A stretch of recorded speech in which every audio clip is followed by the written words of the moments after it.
Bonjour à tous. Le conseil d'administration d'Endecosa CGT a le plaisir de vous accueillir pour une journée d'information et de débat autour du thème de l'alimentation qui, nous l'espérons, enrichira chacun d'entre nous. Colloque qui s'inscrit dans notre rôle d'information des consommateurs. Notre association, Endecosa CGT, lors de son assemblée générale de 2022, a décidé de réaliser un triptyque d'initiatives publiques sur le thème de la consommation.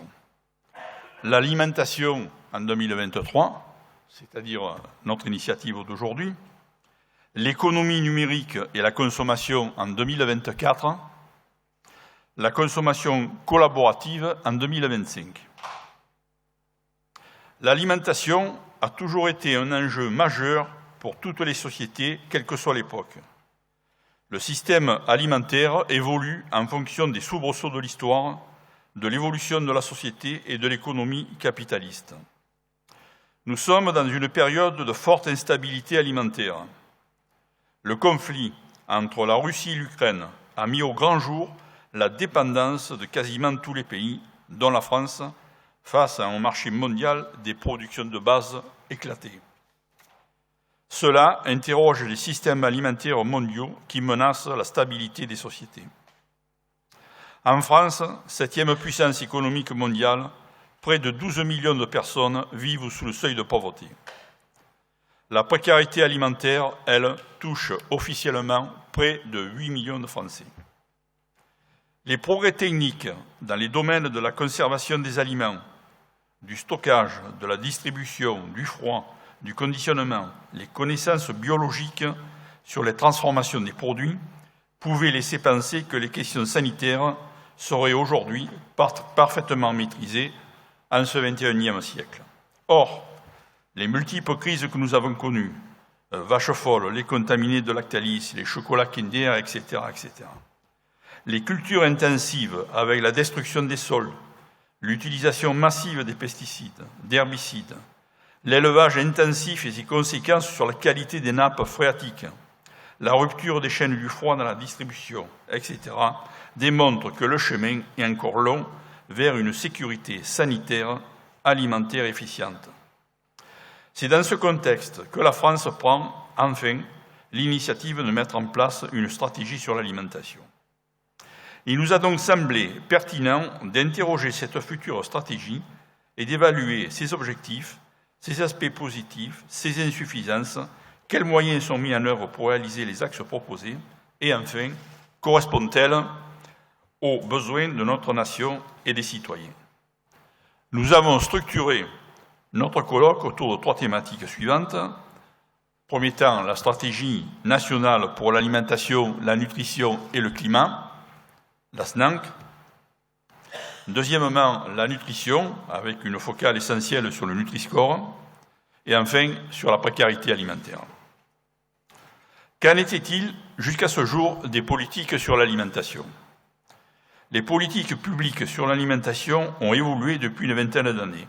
Elles se sont d'abord concentrées sur la sécurité sanitaire pour que les aliments ne soient pas contaminés ou toxiques, puis sur l'équilibre nutritionnel du régime alimentaire. Et ça a été le premier plan national nutrition santé, et avec la naissance du Nutri-Score en 2021, qui dépendait du ministère de la Santé. Ensuite, une série d'autres plans ont été mis en œuvre. Le plan national alimentation, 1, 2, 3, le plan national alimentation nutrition, qui dépendait, eux, du ministère de l'Agriculture. Ces plans ont proposé d'autres axes et élargi leur champ d'intervention à propos de l'alimentation sur la production, la transformation, la distribution et la consommation. La loi Climat et Résilience de 2021 a posé les bases d'une réorientation de ces politiques en intégrant la lutte contre le dérèglement climatique visant à réduire les émissions de gaz à effet de serre de 40% d'ici 2030,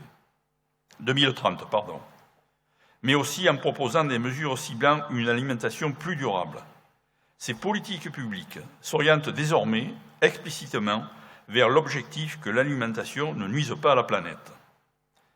La loi Climat et Résilience a chargé le gouvernement de publier au 1er juillet 2023 une stratégie nationale pour l'alimentation, la nutrition et le climat, afin d'y intégrer les objectifs climatiques en accord avec la stratégie nationale bas carbone. Certaines instances indépendantes, comme le Conseil national de l'alimentation, le Haut Conseil de la santé publique, la Cour des comptes, l'ANSE, Agence nationale de sécurité sanitaire, aliments, environnement, travail, France Stratégie, Santé publique France, etc., ont fait des propositions pour enrichir le contenu de cette stratégie.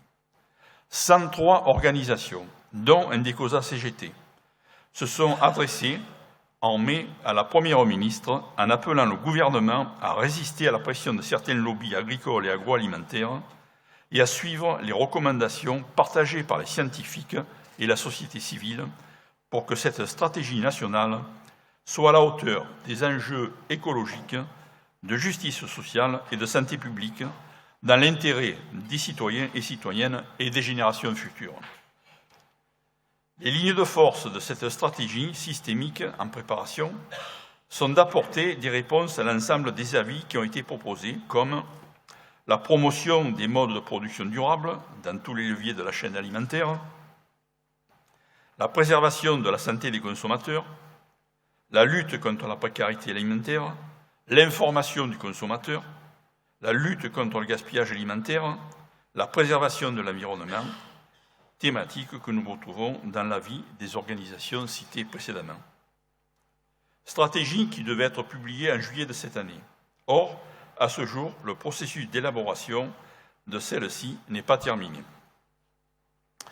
On ne pourra donc qu'apporter des précisions pour clarifier ce qu'est cette stratégie, ce qu'elle n'est pas, comment elle est élaborée, et puis sur des sujets identifiés dans les propositions du Conseil national de l'alimentation, entre autres. Il y aura certaines avancées dans cet instant. Mais il est clair que le pouvoir, sous la pression des lobbies agroalimentaires et agro-industriels, ne changera en rien le mode de production agricole actuel qui nous mène dans le mur.